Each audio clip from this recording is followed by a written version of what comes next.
অনেকগুলি প্রশ্ন এসছে যে প্রশ্নগুলি আসলে আপনাকে নিশ্চয়ই সবসময় জবাব দিতে হয়, যে যেমন ছাত্রলীগের বিভিন্ন বিষয় বিভিন্ন কিছুর দায় আপনি নেবেন কিনা। আমি পুরনো যেগুলির কথা জনাব নূর বলেছেন সেইগুলি বাদ দিয়েও কিছু শিরোনাম আপনাকে জাস্ট একটু মনে করে দিতে চাই। কয়েকদিন আগে শিরোনাম হয়েছিল চেয়ারে বসা নিয়ে সাংবাদিককে পিটিয়ে হাসপাতালে পাঠালো চট্টগ্রাম বিশ্ববিদ্যালয় ছাত্রলীগ যুবলীগের মারামারিতে গুলিবিদ্ধ হোটেল বাবুর্চির মৃত্যু, ঢাকা বিশ্ববিদ্যালয় আবরার ফাহাদ স্মরণ সভায় ছাত্র অধিকারের উপর ছাত্রলীগের হামলা, আবরার ফাহাদ হত্যা, বুয়েট ছাত্র মামলায় 20 জনের মৃত্যুদণ্ড, শাড়ি নিয়ে বিবাদে ঢাকা বিশ্ববিদ্যালয় ছাত্রলীগের মারামারি, ছাত্রলীগের কর্মসূচিতে দুই পক্ষের মারামারি পাল্টাপাল্টি অভিযোগ, ছাত্রলীগের আনন্দ শোভাযাত্রায় মারামারি। আমি অনেকেই পড়তে পারি, আমি আর আপনাকে বোর করলাম না। এই বিষয়গুলি আপনি আসলে কিভাবে দেখেন? সবগুলি বিষয় যদি আপনি বলেন, যে বড় সংগঠন আদর্শের সংগঠন যেটাকে আপনি বলছেন।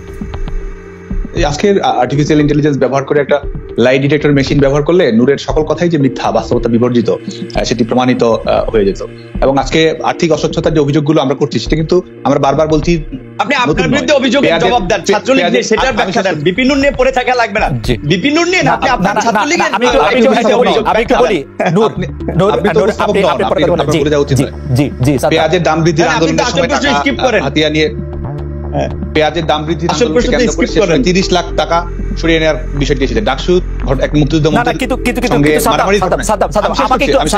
আমাকে একটু আপনি বলেন, আপনি বারবার নূরের বিরুদ্ধে যে আর্থিক অভিযোগের কথা বলছেন, সেই অভিযোগগুলি আনাও আপনাদের পক্ষ থেকে, বলাও আপনাদের পক্ষ থেকে, এর পক্ষে আপনাদের কাছে কিন্তু কোনো তথ্য প্রমাণ নাই। আপনারা কিন্তু এইগুলি আমাদের পক্ষ থেকে, রেজা কিবলিয়া কি আমাদের পক্ষে না? রেজা কিবলিয়া তো 2 দিন ধরে, রেজা কিবলিয়া তো আমরা জানি না তো রেজা কিবলিয়া আপনাদের পক্ষে কিনা, আমরা জানি না তো রেজা কিবলিয়া এখন আপনাদের পক্ষে কিনা। ডাকসুতে একটি ঘটনায় আহত যুগ্ম আহ্বায়ক এপিএম সুহেল, তিনি আহত হয়েছিলেন, তার চিকিৎসার টাকা পর্যন্ত মেরে দেওয়ার অভিযোগ এসেছে। তাকে তো আপনারা চাকরির লোক দেখিয়ে তখন দল ভেঙেছিলেন। তুহিন ফারাবি, আশরাফুল আলম খোকন প্রধানমন্ত্রীর ডেপুটি প্রেস সেক্রেটারি ছিল। না আমরা কিন্তু একটা আনকল ফর, যেখানে আসলে যে প্রসঙ্গ দরকার নাই সেই প্রসঙ্গে আসছে। জি সাদ্দাম প্লিজ।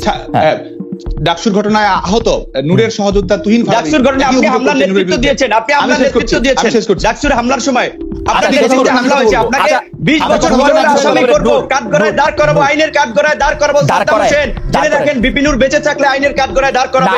এই হামলার মূল হোতা হিসেবে আপনি দাঁড় করেন। সাদ্দামের কথা আপনি শেষ করুন, আপনি আইনের উদ্দেশ্যে সাদ্দামের কথা শেষ করুন।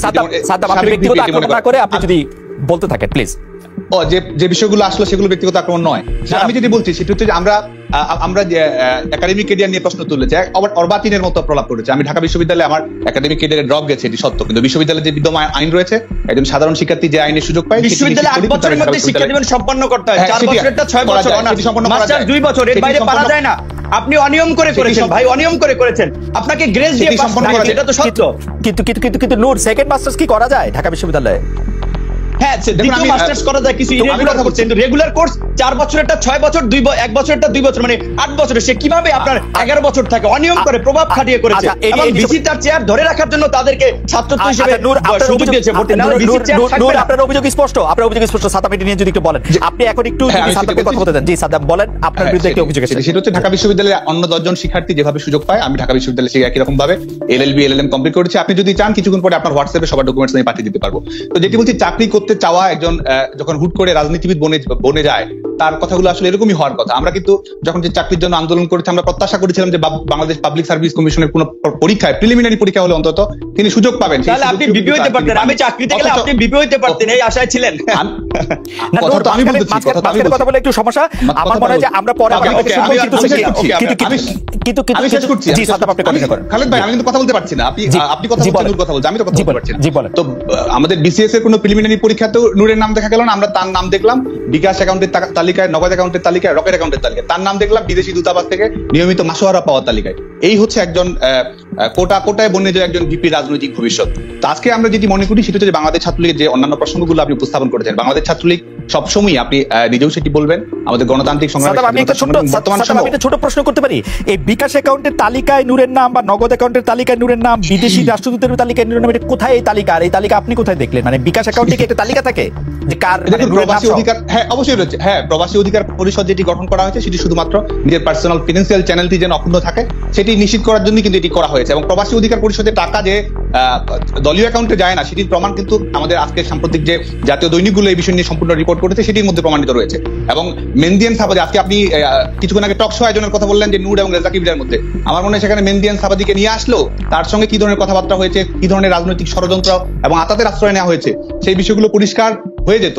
এবং আজকে আমরা আওয়ামী লীগের রাজনীতির সঙ্গে সম্পৃক্ত, ছাত্রলীগের রাজনীতির সঙ্গে সম্পৃক্ত, এবং ফিলিস্তিনি বাংলাদেশে যিনি প্রতিনিধি রয়েছেন তিনিও কি আওয়ামী লীগের প্রতিনিধি হয়ে বলছেন যে তিনি বলেছেন যে তার সাথে কোনো সংবাদ মাধ্যমের সাথে তার কথা হয়নি, তিনি আবার পরে একটি সংবাদ মাধ্যমকে কথা বলেছেন না, এই বিষয়ে কিন্তু তিনি সম্পূর্ণ একটি মন্তব্য করেছেন যে আলোচনার প্রেক্ষিতে কিন্তু এই বিষয়টি এসেছে। সেখানে আতাতের রাজনীতি, ষড়যন্ত্রের রাজনীতি এবং আমরা যারা গণতান্ত্রিক পদ্ধতিতে বাংলাদেশের মানুষের স্বাভাবিক প্রক্রিয়ায়, সাংবিধানিক প্রক্রিয়ায় রাজনীতিতে বিশ্বাস করি, আতাতের রাজনীতিতে বিশ্বাস করে এবং যে ধরনের স্বাভাবিক যে প্রক্রিয়া রয়েছে সেটির আশ্রয় তারাই নিতে পারে যারা দেশের মানুষের ভাগ্য নিয়ে ছিনিমিনি খেলতে চায়, বাইরের দূতাবাসের রাজনীতি বাংলাদেশে বাস্তবায়ন করতে চায় এবং পরাশক্তির এজেন্ট হয়ে নিজের অর্থনীতি নিশ্চিত করা, নিজের সংসার চালানো, এসব বিষয়কে কেন্দ্র করেই যারা রাজনীতি করতে চায়, যারা মনে করে না যে রাজনীতির সঙ্গে সমষ্টির সম্পর্ক রয়েছে, তারাই এই নুরুল হক নূরের ধারার মতো রাজনীতির সঙ্গে সম্পৃক্ত রয়েছে। এবং ডাকসুর ঘটনার বিষয়ে আমি আরেকটি বলি, আজকে তিনি বিচারের কাঠগড়ায় দাঁড় করাচ্ছেন, বিচারের কাঠগড়ায় দাঁড়াতে আমাদের কোনো সমস্যা নেই।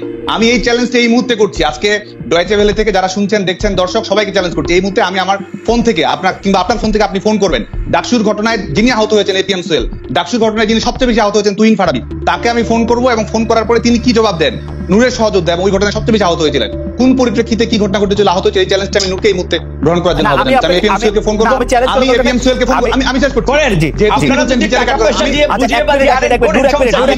আপনি চ্যালেঞ্জটা নেন, আপনি আপনার সহযোদ্ধা, আপনার সহযোদ্ধা আপনি চ্যালেঞ্জটা নেন করতে বলেন ভাই, আপনার ব্যক্তি কথা কেন গোয়েন্দা সংস্থা দিয়ে তদন্ত করান, আইন শৃঙ্খলা বাহিনী আহত রিপোর্ট কেন প্রকাশ করেন এত বছরও? নূর, আমার মনে হয় যে সাদ্দামের বক্তব্য আমি ভাই ফোন করে তার বক্তব্য নেব। জি, আপনি দেখবেন যে আপনার সহযোদ্ধা এবং ওই ঘটনায় আহত হয়েছেন।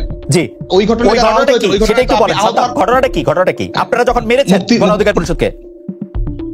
দেখুন, মুক্তিযুদ্ধ মঞ্চের সঙ্গে ছাত্র অধিকার পরিষদ নুরুল হক নূরের সঙ্গে যারা সম্পৃক্ত ছিল তাদের মধ্যকার একটি ঘটনাকে কেন্দ্র করে আজকে নুরুল হক নূর তার বক্তব্য দিচ্ছে। আমি চ্যালেঞ্জ করছি যে ওই ঘটনায় যারা আহত হয়েছে, নুরুল হক নূর তো আহত আর অভিনয় করেছে, সবাই তো তার মতো অভিনয় করতে পারে না। ছাত্রলীগের কেউ এতে সম্পৃক্ত ছিল না, ছাত্রলীগের কেউ এই মারে সম্পৃক্ত ছিল না, সেটি ছাত্রলীগের সঙ্গে সেটির সঙ্গে সাংগঠনিক সম্পৃক্ততার কোনো সুযোগই নেই, সেটি মুক্তিযুদ্ধ মঞ্চ এবং নূরের সঙ্গে যারা বহিরাগত ছিল তাদের সম্পর্ক। আচ্ছা, ঠিক আছে, আহতদের বক্তব্য আমি চ্যালেঞ্জ করছি যে আমি ফোন করব, আহতদের বক্তব্যটি নিব। আহতদের বক্তব্য সে কি বলছে, সে নূরের বিরুদ্ধে অভিযোগ করছে, আমার বিরুদ্ধে অভিযোগ করছে, কিংবা ছাত্রলীগের কারো অভিযোগ করছে কিনা চ্যালেঞ্জ নেওয়ার জন্য বলছি, ওপেন চ্যালেঞ্জ করছি। নূরের যদি সততার প্রতি আস্থা থাকে তাহলে সেই চ্যালেঞ্জটি নিন। খালেদ ভাই আমাকে 1 মিনিট দিবেন, খালেদ ভাই আমাকে 1 মিনিট দিবেন, খালেদ ভাই 1 মিনিট নূর 1 মিনিট বলেন। প্রথমে ডাকসুর ঘটনাটায় আমি বলি, ওই দিন স্যার ফজলে হাসান আবেদ স্যার মারা গেছিল, সাদ্দাম এবং সঞ্জিতের নেতৃত্বে ডাকসুতে হামলা হয়েছিল এবং তিনি বলেছে আমি বিভিন্ন দূতাবাসে যাই। সাদ্দামের ঢাকা ইউনিভার্সিটি আইনের ছাত্র হিসেবে বোঝা উচিত দূতাবাস যেতে যোগ্যতা লাগে, দূতাবাস পাগল ছাগলকে ডাকে না। সাদ্দাম আপনারটা তো বোঝা উচিত, সেখানে এমপি মন্ত্রী যেমন পরশুদিন আপনার কর্নেল ফারুক খানের মতো লোকরা থাকে। সাদ্দাম এটা কি অভিযোগ করে শিক্ষিত ছেলে হিসেবে যে বিকাশে নাম পাওয়া যায় দূতাবাসে করে? ফিলিস্তিনের রাষ্ট্রদূতের বক্তব্যের কথা বলেছে খালেদ ভাই, আপনি বলেছেন সেটা কিন্তু সে বিশ্বাস করেনি।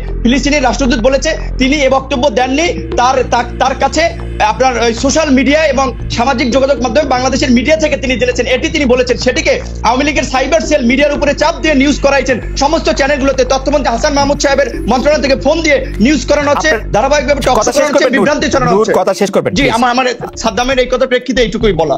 সাদ্দাম, আপনি যদি 30 সেকেন্ড শেষ করেন, 1 মিনিটে শেষ করেন, আমরা আজকের অনুষ্ঠান এখানে শেষ করতে চাই। আপনি কিছু বলার আছে? আমি বলছি সেটা হচ্ছে যে আজকে আন্দোলন আতাতের রাজনীতির সম্পর্কে সম্পৃক্ত থেকে যে বিষয়টি আলোচনা হয়েছে সেটা হচ্ছে যে আজকে অর্বাচীন রাজনীতিতে আসা কিংবা যারা সাধারণ শিক্ষার্থী কিংবা জনমানুষের থেকে বিচ্ছিন্ন হয়েছে এবং গতানুগতিক রাজনৈতিক প্রক্রিয়া, ধারাবাহিক রাজনৈতিক প্রক্রিয়ায় যারা কোনো ধরনের সুযোগ করতে পারছে না, শুধুমাত্র রাজনীতি ব্যবসা করার হিসেবে নিয়ে আসা, নিজের অর্থনৈতিক প্রভাব নিশ্চিত করা এবং সেটিকে রাজনীতির নামে চালিয়ে দেওয়া, তার একটি প্রকাণ্ড রকমের নমুনা হচ্ছে গণ অধিকার পরিষদ। এবং এটির মাধ্যমে যেমন ছাত্র শিবির সহ মৌলবাদী সংগঠনগুলোর সঙ্গে সম্পৃক্ত যারা রয়েছে তাদের একটি শেল্টার তৈরি করা হয়। যে কারণে আপনি সংগঠনের সাথে মিটিং করেছেন, ভারতে এবিপি আরএসএস এর সংগঠনের সাথে মিটিং করেছেন,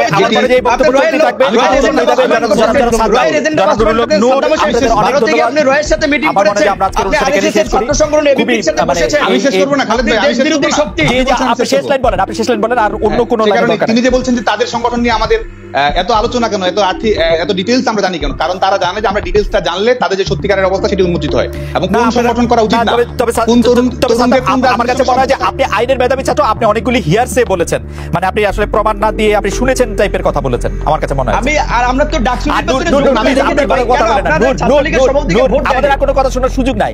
আমি সাদ্দামকে বলেছি, সাদ্দামের কিছু কথা আমার কাছে মনে হয়েছে যে এটি হিয়ারসে, সাদ্দামের কাছে প্রমাণ দিয়েছিলেন। 3 নাম্বার আপনার বোঝা উচিত, আমি ডিপি ছিলাম, আপনি কিভাবে আমাকে হিউমিলেট করেন? আমি অযোগ্য ছাত্র আমাকে পছন্দ করে না, আমরা বুইফোর্ট সংগঠন আপনার সংগঠনের ভিপি নির্বাচিত হতে পারে না। ডাকসু নির্বাচন আয়োজন করেন, দেখেন কারা জিতে, কাদের সংগঠনের যোগ্যতা আছে। ডাকসুর দাবিতে কেন কথা বলছেন না? ছাত্র সংসদ দাবিতে সোচ্চার হন। নূর ডাকসুর ভিপি ছিলেন বলে এবং সাদ্দাম এজিএস ছিলেন বলে কোনোদিন আপনার কোনো বিষয়ে তিনি প্রশ্ন তুলতে পারবেন না, আপনার বিরুদ্ধে নিন্দাবন্ধ করতে পারবেন না, ব্যাপারটা এরকম না। পারবেন অবশ্যই, তাকে আমি সম্মান করি, ভালোবাসি। আমি বলেছি তার মেধার, তার যে পড়াশোনা মেধা সেটাকে আমি রেসপেক্ট করি, কিন্তু সেটা যদি একজনকে হিউমিলিয়েট করা হয়